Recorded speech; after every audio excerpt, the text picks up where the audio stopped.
Hello everyone. So this is the 7.3 paragraph of the chapter number 7 diversity in living organism. आज हम पढ़ने वाले हैं the hierarchy of classifications group. ये हमारी वीडियो का थर्ड पार्ट है और हम चैप्टर कवर अप करेंगे. This is the third part of this chapter. Okay, so start करते हैं.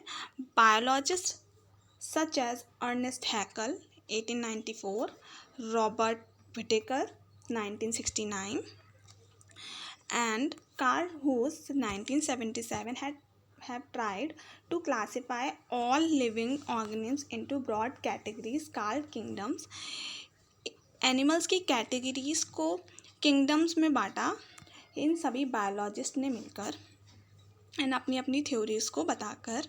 सो the classifications Whittaker proposed has 5 kingdoms. So Whittaker के थ्रू जो क्लासिफिकेशंस को बताया गया और समझाया गया उसमें ऑर्गेनिम्स को 5 किंगडम्स में बांटा गया. So the kingdoms is Monera, Protista, Fungi, Plantae, Animalia. Okay, so these are the 5 kingdoms. And उसके बाद यहाँ पर हम सीधे यहाँ आएंगे दिस पैराग्राफ पर. सो this is the main paragraph, this is the main point. Okay, यहाँ से बहुत ज़्यादा क्वेश्चंस पूछे जाते हैं एग्ज़ाम्स में और ये सीधा सीधा क्वेश्चन पूछा जाता है कि क्लासिफिकेशंस और सब ग्रुप्स वेरियस लेवल में बांटे गए हैं, आपको उनके नेम बताने हैं. सो हम यही समझते हैं सबसे पहले. सो द जो further classification is done by naming sub groups. कुछ सब ग्रुप भी रखे गए जो कि वेरियस लेवल, जिनके वेरियस लेवल्स हैं. Okay, and this level is kingdom, phylum, class, order, family, genus and species. Okay, so ये सारे के सारे हम अभी पढ़ने वाले हैं क्योंकि हर ऑर्गेनिम्स की ये kingdom, phylum, class, order, family, genus होता है और उन्हीं से हम किसी भी ऑर्गेनिम्स को क्लासीफाई करते हैं. राइट. ओके, तो अब हम आते हैं अपने पहले. ओके, अब हम आएंगे अपने पहले किंगडम पर जो कि है मोनेरा. ओके, सो अब हम मोनेरा पढ़ने वाले हैं. ओके, हम डिटेल में पढ़ेंगे मोनेरा को. ओके, बिकॉज यहाँ से सीधे सीधे क्वेश्चंस पूछे जाते हैं और बिना किसी डाउट के आगे बढ़ना है. Okay, so this is the monera. So the organism do not have defined nucleus organelles nor do any of them show multicellular body design.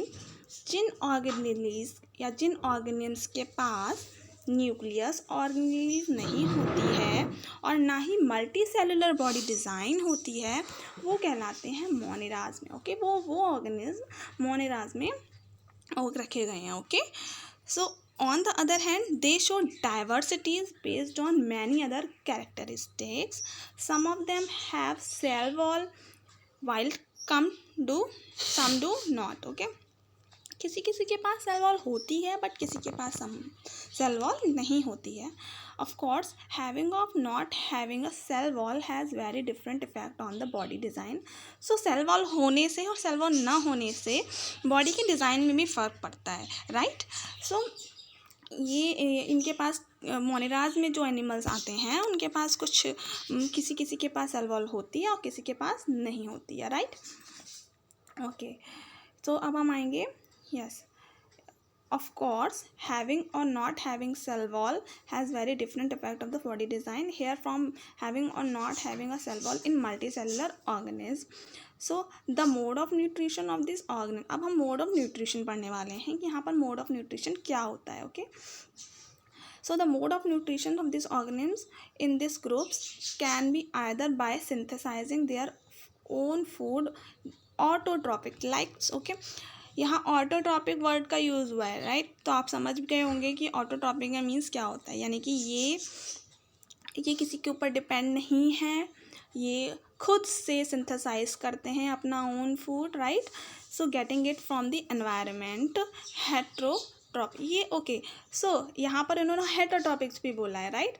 सो वो they are both having both characteristics like this is, ये जो हैं ऑटोट्रॉपिक्स भी हैं and that ये हेटरोट्रॉपिक्स भी हैं. Okay, so these groups include bacterias. Okay, so example is the must. Okay, example आपको सब कुछ कवर कराने हैं मुझे, और आपको खुद भी एग्जाम्पल्स को तैयार करते हुए चलना है, बिकॉज एग्जाम्पल ही है जो हमें बहुत हेल्प करता है एग्ज़ाम्स में, राइट.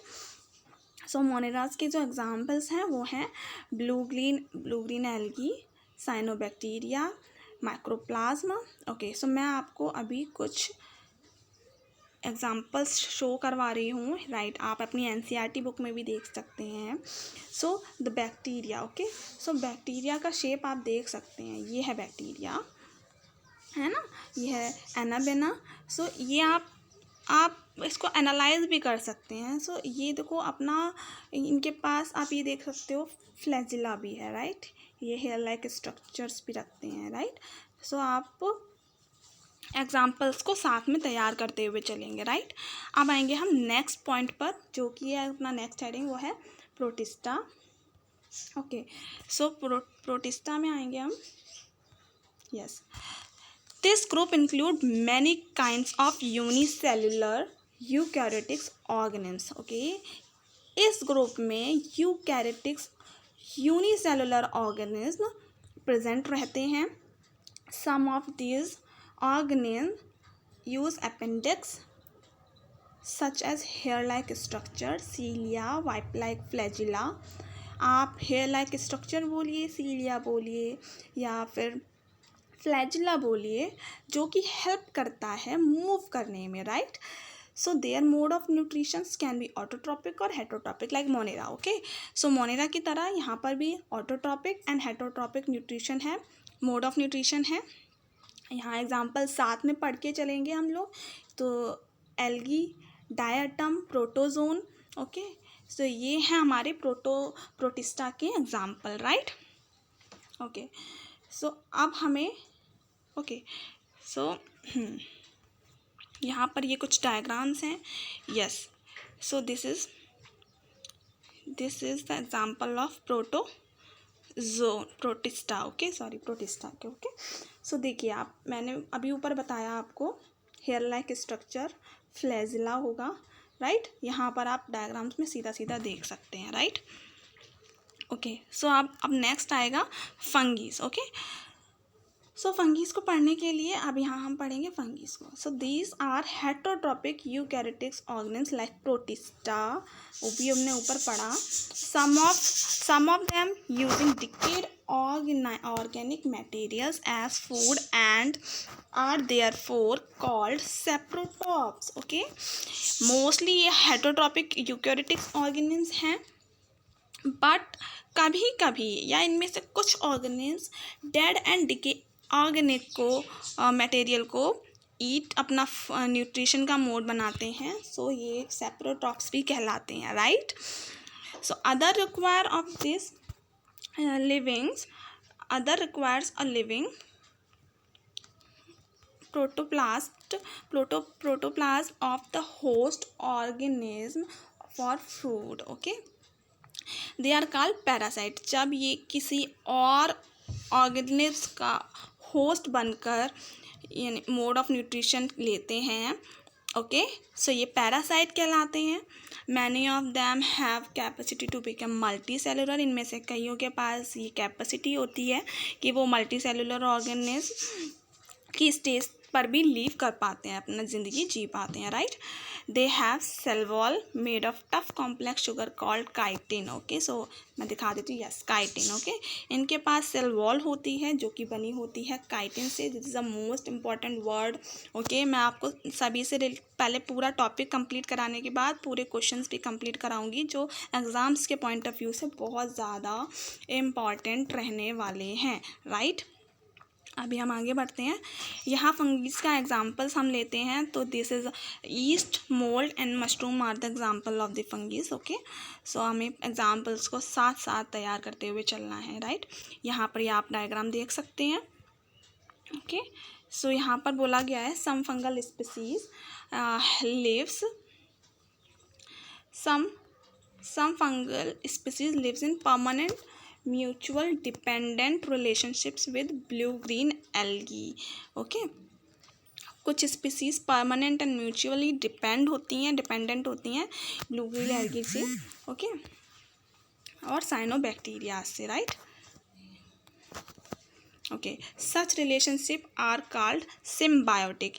ऐसी रिलेशनशिप को बोला जाता है सिम्बायोटिक, जब कोई भी स्पीसीज एक दूसरे से रिलेशन रखती है या डिपेंड होती है तो उसको सिम्बायोटिक कहते हैं, right.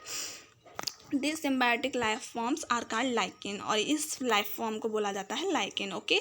This is the second most important word of this chapter. मैं चाहती हूँ आप भी अंडरलाइन कर लें। Which have we all seen lichens as the slow growing large color patches on the bark of the tree। आप ये दिखाई देते हैं bark of tree, यानी कि पेड़ों की छाल के ऊपर आपको दिखाई दे जाते होंगे, राइट। मोस्टली वहीं दिखाई देते हैं, राइट। ओके, सो अब हम आएंगे प्लांटी पर, okay. So these are multicellular eukaryotics, these are multicellular eukaryotes with the cell wall, okay। so ये लाइन बहुत ज़्यादा इम्पॉर्टेंट है। सो मल्टीसेलुलर यूकैरियोटिक्स हैं जिनके पास सेल वॉल प्रेजेंट रहती है, right. They are autotrophs and use chlorophyll for photosynthesis. यहाँ plantae की बात हो रही है, यहाँ पर सारे प्लांट्स की बात हो रही है, ओके।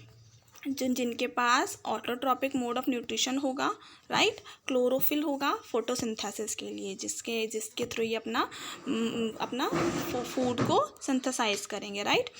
दस all plants are include in this group. सभी मैंने बोल दिया, सभी प्लांट्स जो होंगे वो इसी ग्रुप में इंक्लूड किए जाएंगे।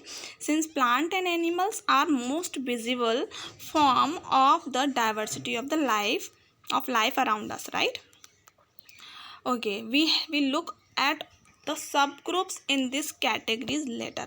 आगे अभी 7.4 में हम जैसे ही चलेंगे तो इसका पूरा का पूरा पैराग्राफ है, सब ग्रुप्स भी हैं। प्लांटीज एक अपने आप में ग्रुप है एंड इसके कुछ सब ग्रुप्स भी बांटे गए हैं जो अभी हम आगे पढ़ेंगे, राइट। ओके, ये सिर्फ ऊपर का बताया गया है प्लांटी के बारे में। अब हमें ऐसे ही एनिमिलिया का पढ़ना है, एंड एनिमिलिया के भी ये भी एक ग्रुप है एंड इसके भी सब ग्रुप्स आएंगे अभी आगे जो कि हम अभी पढ़ेंगे, right.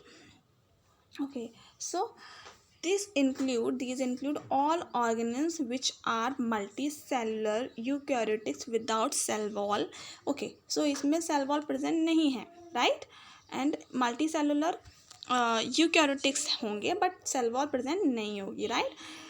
they are heterotrophs, okay। so planty is autotrophics but the animalia is heterotropics, okay। so heterotrophs का मीनिंग समझ में आ रहा होगा। heterotropics मीन्स ये एनिमिलिया यानी कि ऐसे मल्टीसेलुलर ऑर्गेनिज्म जो अपना फूड के लिए किसी अदर ऑर्गेनिज्म पर डिपेंड रहते हैं। So this is heterotrophs, okay. Again will look at the sub groups, okay. So हाँ, ऊपर बोला गया है कि लिटिल लेटर इन सेक्शन 7.5 में इनके भी सब ग्रुप्स बांटे गए हैं और सब ग्रुप्स में हम इनको भी पढ़ेंगे, राइट, एनिमिलिया के सब ग्रुप्स को, राइट।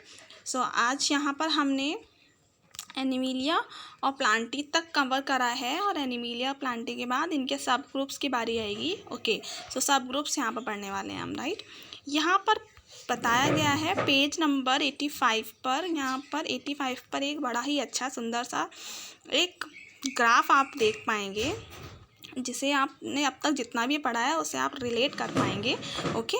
सो मैं चाहती हूँ ये आप देखें एंड यहाँ से Plantae, okay. So this was the Plantae, okay.